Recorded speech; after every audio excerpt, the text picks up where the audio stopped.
নমস্কার, কেমন আছেন সকলে? নতুন আরও একটি ডেলি ব্লগে আপনাদের সকলকে জানাই অনেক অনেক স্বাগত। তো আমি অনুশ্রিয়া চলে এসেছি আজ আবারও একটি ডেলি ব্লগ ভিডিও নিয়ে। আর আজকের ভিডিওটা কী বিষয়ে বা কী সংক্রান্ত সেটা ভিডিওটা চলতে চলতেই আমি আপনাদের সঙ্গে শেয়ার করব বা বলবো।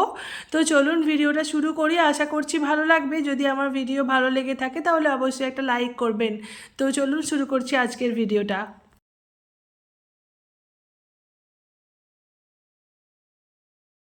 আগের দিন রাতে না মিষ্টি সেরকম কিছু খায়নি বা অল্প করেই খেয়েছিল বলতে পারেন। তো সেই জন্য সকাল সকাল ঘুম থেকে উঠে না আমি সবার প্রথমে আর কি ওর খাবারটা বানাতে চলে এসেছি, আর তারপরে ওকে খাইয়ে নেব। ওকে ঘুম থেকে তুলেই আর কি আগে খাইয়ে দেবো, তারপরে অন্যান্য কাজ। অন্যদিন কি হয়, আগে বিছানাটা গুছিয়ে নিই, তারপরে হয়তো ওকে নিচয় নিয়ে গিয়ে খাওয়াই, কিন্তু আজকে আর সেটা করছি না। কারণ আগের দিন রাতের বেলা না ও কিছুই খায়নি সেরকম। তো যাই হোক, ওকে ঘুম থেকে তুলে নিচয় নিয়ে এসে খাইয়ে দিয়েছি। আর এদিকে কুটনো কাটা রেডি হয়ে গিয়েছে। এটা হচ্ছে আজকে মাংস হবে, তো সেই জন্য আর কি আলু পেঁয়াজ টমেটো আলু আদা রসুন সমস্ত কিছু ছাড়িয়ে নিয়েছি। আর এরপরে এইগুলো হচ্ছে ভাজা ভুজি টুকিটাকি এসব রান্না করব। তো এখানে না সব কিছু ছাড়িয়ে নিচ্ছি এখন। আলু ভাজা কাটা হয়ে গিয়েছে, আর এদিকে কুমড়ো ভাজা কাটাও হয়ে গিয়েছে। তো আরও কিছুটা কুমড়ো আছে, ওটা কাটবো না তাই ভাবছি। আর এদিকে ততক্ষণে কেটে নিচ্ছি উচ্ছে ভাজা। এত কিছু ভাজাভুজি করছি আর রান্নাও করছি, মাংস রান্না হচ্ছে। তো এটা হচ্ছে কিছুদিন আগে ছিল আমার বরের জন্মদিন। কিছুদিন আগে বলতে কি, যেদিনকে আগের বৃহস্পতিবারে ওর জন্মদিন ছিল, তো সেই দিনকারই ভিডিও এটা। কিন্তু আমার ওই এডিট করার জন্য ছাড়তে দেরি হয়ে গিয়েছে। যাই হোক, তবুও তোমাদের সঙ্গে শেয়ার করলাম। আর কি বলো তো, ডাঁটা উচ্ছে আলু দিয়ে চচ্চড়ি করব, আর তার সঙ্গে কুমড়ো ভাজা আলু ভাজা আর হচ্ছে বেগুন ভেজেছিলাম লাস্টে একদম, আর তার সঙ্গে ঢ্যাঁড়স ভাজা, এই সমস্ত টুকটাক ভাজাভুজি দিয়ে। আর ওই আমার বর হচ্ছে কি মাংস খেতে ভীষণ ভালোবাসে, তো সেই জন্য মাংস রান্না করেই আর কি শেষ করব। পায়েস টায়েস আর করার সময় হয়নি। জন্মদিন বা জন্ম তারিখ কিন্তু প্রত্যেকটা মানুষের কাছেই একটা আনন্দের জিনিস, বা সবাই আশা করে থাকে যে সেই দিনটা সে একটু বিশেষভাবে কাটাবে, একটু আনন্দ করে কাটাবে। কিন্তু কি বলতো, আমিও চাই না যে সবাইকার বাড়ির সবাইকার জন্মদিন পালন করব, ভালো ভালো রান্না করব, খাওয়াবো।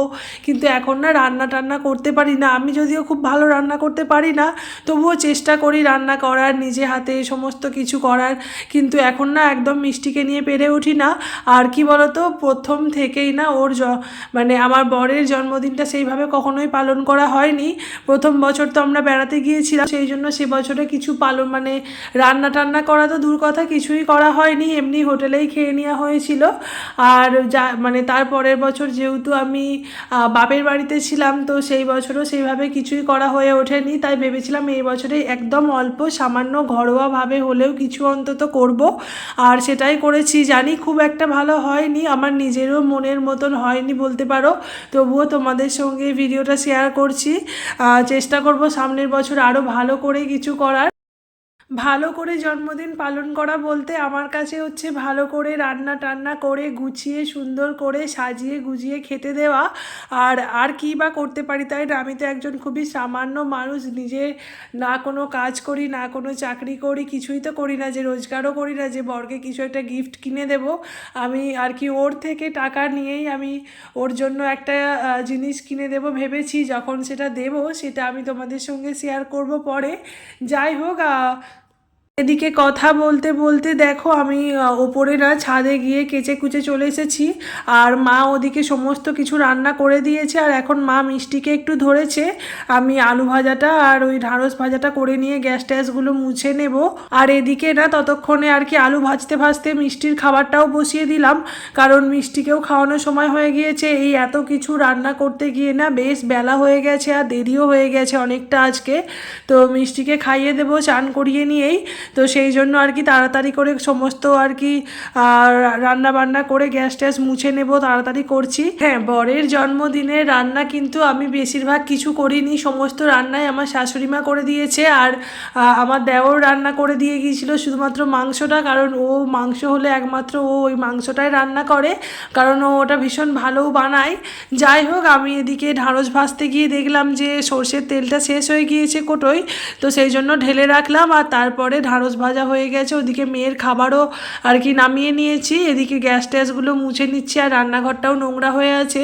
আসল কথা রান্না করার সময় না সমস্ত জিনিস এদিকে ওদিকে করে তাড়াহুড়ো করে তো রান্না করা হয়, তাই সমস্ত কিছু ছড়িয়ে ছিটিয়ে থাকে আর খুব নোংরা হয়ে থাকে, সেই জন্য না মুছলে না একদম ভালো লাগে না দেখতে।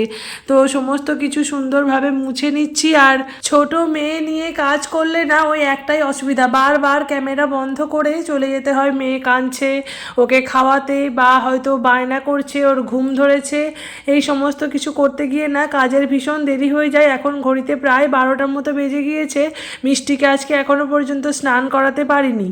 জানো তো জন্মদিন বলতে আমরা যেটা বুঝি জন্মদিনে কেক কাটা, মানে আর কি মোমবাতি জ্বালিয়ে ফু দিয়ে নিভিয়ে সেটাকে দিয়ে কেক কাটা, কিন্তু আমার বর এটা একদম পছন্দ করে না। ওর জন্মদিন হোক বা যে কারোরই জন্মদিন, ও অন্যের ব্যাপারে কিছু হয়তো বলে না, কিন্তু নিজের ব্যাপারে আমি আগে একবার মানে প্রথম বছর আমি চেষ্টা করেছিলাম কেক টেক কাটার, কিন্তু ও প্রথমেই বারণ করে দিয়েছিল যে ওর এইসব কেক কাটা এইসব বিদেশি আধুনিকতা ওর একদম পছন্দ না। যদি হ্যাঁ হয় যে বাড়ির বড়রা সবাই আশীর্বাদ করছে, তারপরে আর কি সেটা করে আর কি জন্মদিন পালন হচ্ছে, তাহলে সেটা ঠিক আছে, কিন্তু ওই কেক কেটে মানে জন্মদিন পালনটা একদমও পছন্দ করে না, আর ও এটা করেও না।